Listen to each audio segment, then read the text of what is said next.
جائے نماز پر خانہ کعبہ مسجد نبوی کی تصویر بنی ہوتی ہے، لوگ اس پر پیر رکھ دیتے ہیں، کیا اس پر گناہ ہوگا؟ خود مسجد نبی پر جو پیر رکھتے ہیں وہ گناہ نہیں ہو رہا کیا؟ ہم جب مسجد نبی پہ جاتے ہیں تو پیر ہی تو رکھ رہے ہوتے ہیں مسجد کے اندر، اور بیت اللہ کی چھت پہ بھی تو انسان کھڑے ہو کر نماز پڑھ سکتا ہے۔ بیت اللہ کے اندر بھی جب ہم جاتے ہیں، نبی صلی اللہ علیہ وسلم تشریف لے گئے تھے، صحابہ لے گئے تھے تو پیر ہی رکھے ہوئے تھے بیت اللہ کے اندر۔ اصل میں یہ اجمیوں میں نا کچھ ادب و آداب کی کچھ تھوڑا سا کچھ وہمیوں کی حد تک ہے ہمارے یہاں معاملات ادب و آداب کے، تو اس کو بہت زیادہ اپنے اوپر مسلط کر لیا ہے، خود پھر حرج میں پڑتے ہیں۔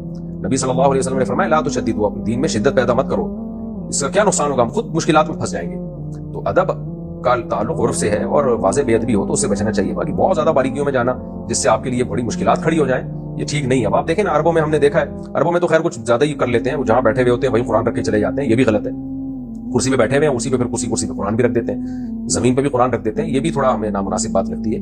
لیکن کچھ ادب میں ہم لوگ بھی بہت زیادہ غلو کرتے ہیں۔ اب آپ دیکھیں مسجدوں میں لوگ قرآن ہی نہیں پڑھتے پچھلی صف میں بیٹھ کے کہ اگلے والے کی پیٹھ ہو رہی ہے، تو یار کہیں نہ کہیں بیٹھو گے کسی نہ کسی کی پیٹھ تو ہوگی، تو کیا ہو گیا؟ اب اتنا زیادہ ادب میں غلو کرنا کہ آپ لوگ قرآن کی تلاوت ہی نہ کر پائیں اس کی وجہ سے، تو یہ بھی غلط ہے۔